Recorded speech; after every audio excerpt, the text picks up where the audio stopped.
Bismillahirrahmanirrahim. Bismillahirrahmanirrahim. Assalamualaikum warahmatullahi wabarakatuh. Alhamdulillah wassalatu wassalamu ala Rasulillah wa ala alihi wa sahbihi wa mawalah. Wa la haula wa la quwata illa billah. Allahumma aslih ummata Muhammadin sallallahu alaihi wasallam wa farij an ummati Muhammadin sallallahu alaihi wasallam. Warham ummata Muhammadin sallallahu alaihi wasallam wansyur wahfal wa ayyid nahdatan fil alamin bihaqqi Muhammadin sallallahu alaihi wasallam. Amma ba'd. Kaum muslimin muslimat, nahdhiyin nahdhiyat dimanapun berada. Edisi kali ini kita mencoba mengurai satu uraian penting tentang sosok Maulana Syekh Tuan Guru Kiai Haji Muhammad Zainuddin Abdul Majid. Mungkin kita pernah membaca, pernah mengkaji, bahkan pernah kita bersama dengan Al-Mafrullah Bapak Maulana Syekh Tuan Guru Kiai Haji Muhammad Zainuddin Abdul Majid. Tapi marilah kita coba melihat sisi-sisi kemuliaan, sisi keagungan, sisi keilmuan, dan sisi pengabdian Maulana Syekh di tengah-tengah masyarakat. Saudara, Maulana Syekh adalah panggilan keakraban, kecintaan, mahabbah murid dengan gurunya. Maka seluruh warga Nahdliyin Nahdliyat menyebutnya dengan sebutan Maulana Syekh. Kenapa? Karena disitulah esensi silah hubungan antara guru dengan murid. Maka Maulana Syekh Tuan Guru Kiai Haji Muhammad Zainuddin Abdul Majid sebagai sosok ilmuwan, sosok cendekiawan, sosok intelektual, sosok budayawan, sosok ulama karismatik, sosok yang sangat peduli dengan realitas sosial masyarakatnya. Maka Maulana Syekh adalah diberikan sebuah kehormatan oleh Allah Subhanahu wa Ta'ala dengan keilmuan, karomah yang diberikan oleh Allah kepada beliau. Maulana Syekh bisa saja kita melihat beliau pertama pada aspek syakhsiyatuh, kepribadian beliau. Kepribadian beliau adalah kepribadian yang disiplin. Disiplin menjalankan perintah Allah. Kepribadian yang muti', kepribadian yang selalu taat bakti kepada Allah dan Rasulullah sallallahu alaihi wasallam. Karena resep keberhasilan dakwah beliau, resep keberhasilan perjuangan Maulana Syekh adalah karena segala hal beliau tautkan kepada Allah Subhanahu wa Ta'ala dan terus berdialog dengan Rasulullah sallallahu alaihi wasallam melalui kajian-kajian hadis dan sunnah. Syakhsiyah, kepribadian Maulana Syekh, kepribadian yang anggun, bersahaja, sederhana, humoris, humanis. Itulah syakhsiyah Maulana Syekh. Sehingga di saat Maulana Syekh Tuan Guru Kiai Haji Muhammad Zainuddin Abdul Majid menyebarkan panji-panji Islam di persada Nusantara ini, khususnya di Pulau Lombok. Pendekatan-pendekatan humanistik, pendekatan-pendekatan dialogis diplomatis, itulah ciri khas Maulana Syekh dalam menyampaikan pesan-pesan keagamaan di komunitas masyarakat Lombok secara khusus dan masyarakat dunia secara universal. Syakhsiyah Maulana Syekh seperti itu. Apa yang kita rasakan dan kita lihat bersama. Kemudian yang kedua, Maulana Syekh dilihat pada aspek fikroh, pemikiran Maulana Syekh. Pemikiran Maulana Syekh itu adalah pemikiran transformatif, fikroh tatawuriyah, pemikiran transformatif. Maulana Syekh melampaui zamannya, berpikir tentang keindonesiaan, berpikir tentang keislaman, berpikir tentang keumatan, melampaui zaman, melampaui waktu. Kenapa? Karena beliau berpikir transformatif. Masyarakat Sasak dalam keadaan terlena dengan kebodohan, terlena dengan kemiskinan, terlena dengan penjajahan. Maulana Syekh membangkitkan semangat heroisme masyarakat Sasak, masyarakat Lombok, masyarakat NTB saat itu dengan sebuah pemikiran yang brilian transformatif yang lahir dari sosok Maulana Syekh Tuan Guru Ki Haji Muhammad Zainuddin Abdul Majid. Fikrah. Maka pemikiran Maulana Syekh itu bisa kita petakan pada 3 aspek penting. Pertama adalah fikrah nahdiyah, pemikiran kebangkitan. Di saat Maulana Syekh pulang dari Madrasah Saulatiyah, apa yang beliau lakukan? Beliau tidak tidur, beliau tidak berpangku tangan, duduk bertasbih, wirid zikir di khalwat beliau.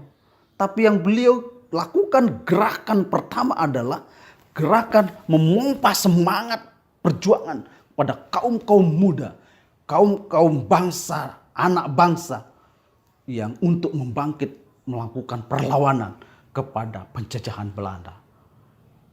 Bukti otentiknya adalah Musalla Al-Mujahidin yang ada di Bermi, tempat rumah gedeng beliau di situ. Maka Maulana Syekh menghimpun sebuah kekuatan heroisme pembangkit pejuang kemerdekaan yang disebut dengan Darul Mujahidin. Ya, negeri tempat zona pejuang. Itulah pemikiran Nahdah, pemikiran kebangkitan Maulana Syekh untuk bangkit dari keterbelengguan penjajahan. Itu aspek fikrah Nahdiyah Maulana Syekh. Yang kedua, fikrah tarbawiyah Maulana Syekh. Pemikiran edukasi Maulana Syekh. Melihat masyarakat Sasak yang terbelakang dalam aspek pendidikan, Maulana Syekh menggaungkan sebuah pendidikan kontemporer modern yang saat itu para tuan guru sebelumnya hanya berpikir pendidikan halakah, duduk bersila, ngaji tokol, ngaji besile, ya, bekerbung, istilah antropologi Sasaknya. Maulana Syekh membangkitkan sebuah inovasi baru, ya, sebuah ibdaiyat, sebuah inovasi baru berupa pendidikan klasikal modern pertama di Pulau Lombok ini. Lahirlah, ya, pendidikan khusus untuk kaum laki-laki yang disebut dengan Danatul Watan Diniyah Islamiyah. Pemikiran tarbawiyah Maulana Syekh itu terobsesi oleh pemikiran-pemikiran beliau di saat di Madrasah Saulatiyah, di mana Madrasah Saulatiyah adalah madrasah klasikal pertama yang ada di daerah Hijaz. Maka Maulana Syekh terobsesi untuk itu. Begitu pulang dari Madrasah Saulatiyah, pulang ke Lombok, membangun sebuah lembaga pendidikan formal. Dan Maulana Syekh siap dan rela dan ikhlas diusir oleh kaumnya di daerah itu demi memilih pendidikan formal berupa madrasah. Maulana Syekh cerita sendiri bagaimana beliau diusir dari Pancor oleh pemuka-pemuka Pancor saat itu karena, ya, disuruh memilih antara imam masjid atau mendirikan madrasah. Maulana Syekh dengan tegas menjawab, menjadi imam, menjadi khatib di masjid adalah fardu kifayah, tapi mendirikan madrasah adalah fardu ain. Karena beliau memilih pendidikan madrasah secara formal untuk anak bangsa, Maulana Syekh siap diusir dari kampung halamannya. Lahirlah sebuah gubahan sastra yang sangat humanistik yang lahir dari tangan mulia Maulana Syekh. Ungkapan kesedihan sekaligus ungkapan rintihan perjuangan Maulana Syekh memilih madrasah daripada menjadi imam dan khatib di masjid besar Pancor saat itu. Maulana Syekh mengeluarkan syair, antiya Pancor biladi, anti unwanul kamali, kullu man ya'ti ke yauman zairan yalqan nawal ila akhiril bait. Ungkapan itu, ungkapan heroisnya Maulana Syekh yang mengatakan bahwa siapa saja yang datang ke tempatku ini, ke tempat lahirnya madrasah ini, maka dia nanti akan mendapatkan kemuliaan. Siapa saja yang menghina negeri ini, barang siapa yang tidak mencintai negeri ini, Maulana Syekh mengatakan watani ruhi bidaun laki min kulli dhalali. Itu pemikiran-pemikiran tarbawiyah Maulana Syekh yang menyebabkan, ya, anak bangsa tercerdaskan, gara-gara sebuah pendidikan modern yang lahir dari sosok pemikiran Sang Maulana Tarbiyah. Yang ketiga, Maulana Syekh melahirkan sebuah konsep pemikiran yang disebut dengan pemikiran al-fikrah al-ijtimaiyah, pemikiran sosial. Maulana Syekh melihat realitas sosial masyarakat yang saat itu keterbelakangan secara sastra, keterbelakangan secara budaya. Maulana Syekh peka dengan realitas itu. Maulana Syekh menyusurkan lagu-lagu perjuangan, lagu-lagu motivasi untuk bangkit giroh semangat beragamanya. Maulana Syekh menyusunkan lagu berbahasa Sasak. Maulana Syekh menyusunkan lagu bahasa Indonesia. Maulana Syekh menyusunkan lagu berbahasa Arab. Dimensi-dimensi lokalitas. Maulana Syekh menegurnya, memberikan pembelajaran dengan lagu bahasa Sasak. Dimensi nasionalitas, untuk dipahami oleh masyarakat Indonesia secara umum, Maulana Syekh menyusunkan lagu berbahasa Indonesia.